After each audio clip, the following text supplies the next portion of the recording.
Before Columbus, the Virgin Islands were part of a vibrant but tense Caribbean world.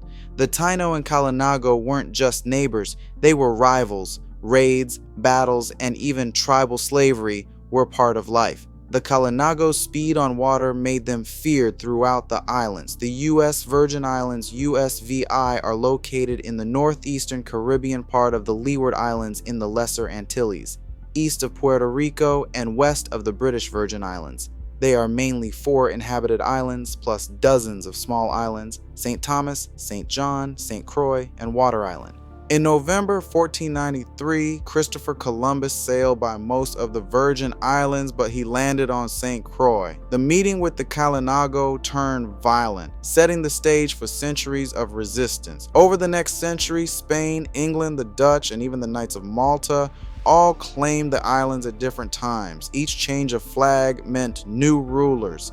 Only St. Croix was once a France colony. The Virgin Islands sit right along the Anegada Passage, a key shipping lane between Europe and the Americas. Ships carrying gold, silver, sugar, and rum had to pass nearby. With multiple colonial powers, Spain, England, France, the Netherlands, Denmark, constantly fighting or swapping control, enforcement was inconsistent, perfect for pirates. Local legends place Edward Teach, better known as Blackbeard, was an English pirate in the area, with Blackbeard's castle in Charlotte Amalie named after him, though the link is more folklore than fact. Also rumored Captain Kidd, a Scottish privateer, used the Virgin Islands for resupply and possibly to hide loot. Many pirates in the Virgin Islands were actually smugglers, moving rum, molasses, and enslaved people between colonies to avoid taxes or embargoes. The triangular trade routes made St. Croix and St. Thomas key points for both legal and illegal shipping. Water Island was named by Europeans for its natural ponds of fresh water. Many islands in the Lesser Antilles lack potable water, so Water Island was a frequent stop for pirates seeking to replenish their ship's storage of fresh water. In the 1600s to 1700s, Europe developed a sweet tooth. Sugar changed from a luxury for the rich to a common product for tea, coffee, chocolate, and pastries. Prices were high enough that even small colonial holdings could make huge profits. Sugar was labor-intensive but very profitable, and it became the centerpiece of the triangular trade. Manufactured goods from Europe to Africa, enslaved Africans to the Caribbean, sugar, rum, and molasses back to Europe and North America. St. Thomas, St. John, and later St. Croix fit perfectly into this system, especially with their deep water harbors for shipping. In 1671, Denmark claimed St. Thomas as the first Danish colony, building a sugar economy on the backs of enslaved Africans. The Kalinago presence faded, but their spirit of defiance echoed for generations. St. Thomas, under Danish rule, became a notorious free port. Danish officials often looked the other way if pirates spent money locally. Pirates traded stolen goods for food, gunpowder, and safe anchorage. St. Thomas merchants sometimes laundered stolen cargo by selling it as legitimate trade. In 1718, the Danish colony starts importing enslaved Africans to work sugar plantations. St. John becomes a sugar factory with beaches attached. Denmark bought St. Croix from France on June 15, 1733, a business deal that would turn St. Croix into a rum-making powerhouse. That same year, the enslaved Africans of St. John staged a 6-month revolt. On St. John, the enslaved population soon outnumbers whites by more than 5 to 1, a demographic math equation that will later explode.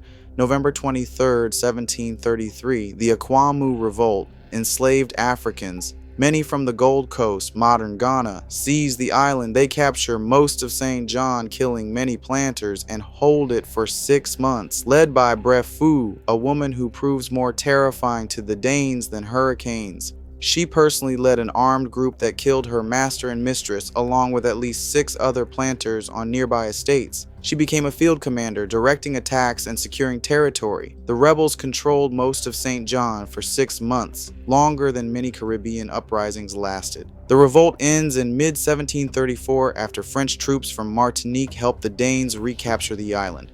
Facing defeat, Buddhoe reportedly took her own life along with several other rebels to avoid capture, a final act of defiance.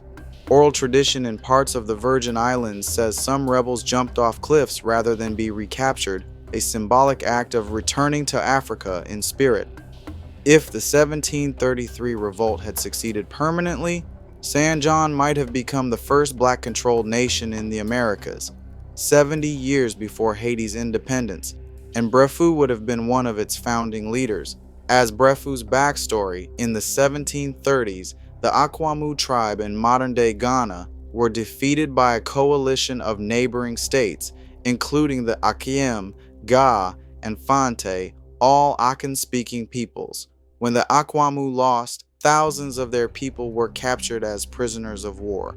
In keeping with the grim norms of the time, these captives were sold to European slave traders operating on the Gold Coast.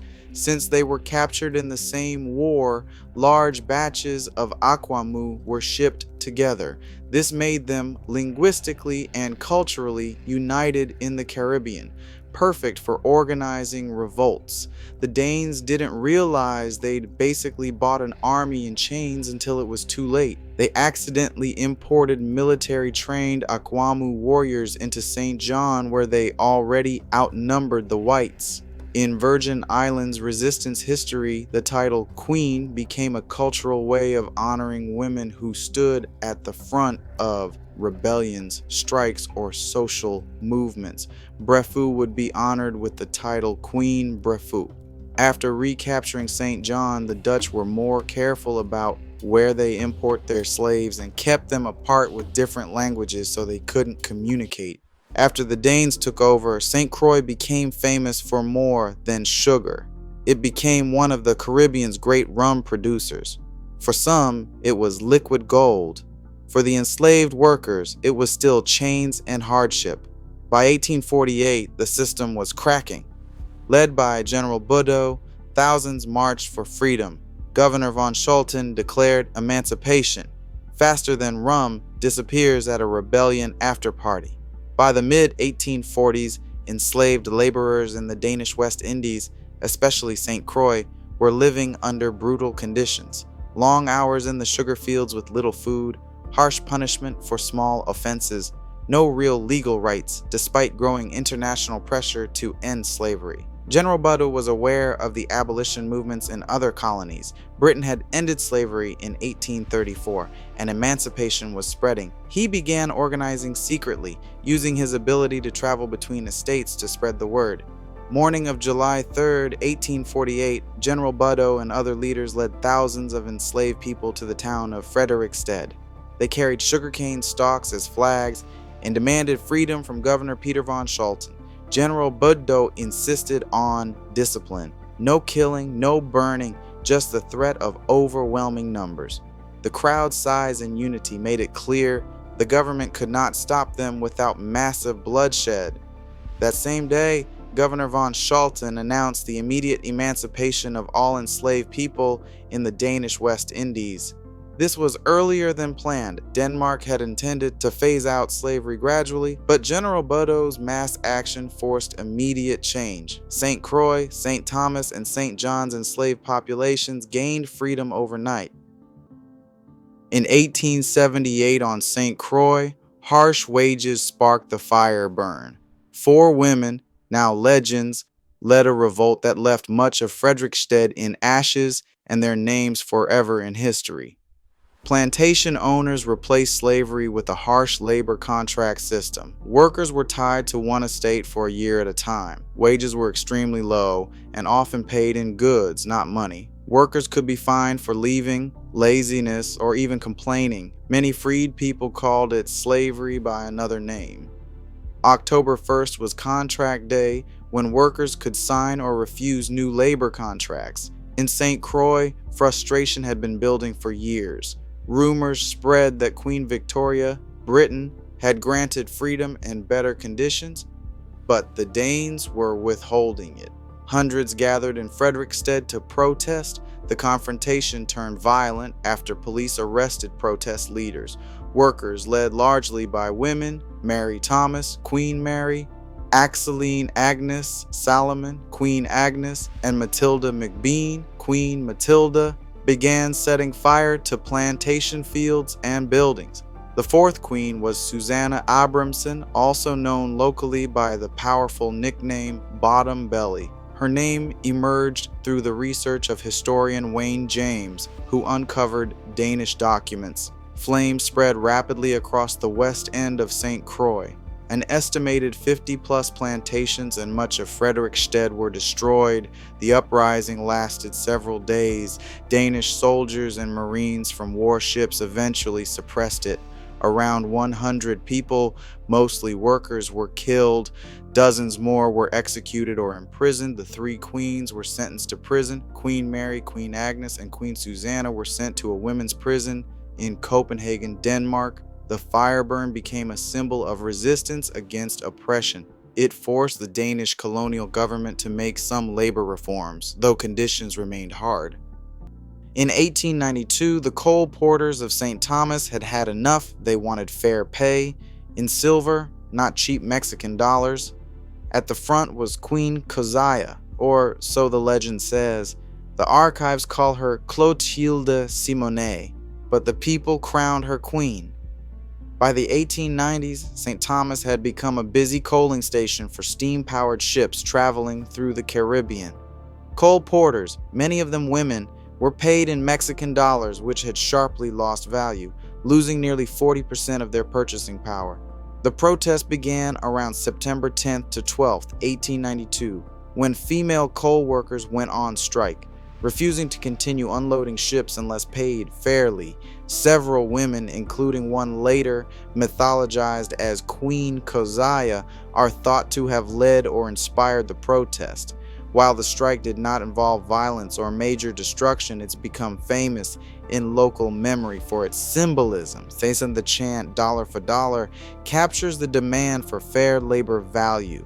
Global sugar prices dropped sharply in the late 1800s due to competition from beet sugar in Europe and cheaper cane from larger colonies like Cuba. Many plantations on St. Croix, St. Thomas, and St. John couldn't compete. Profits evaporated.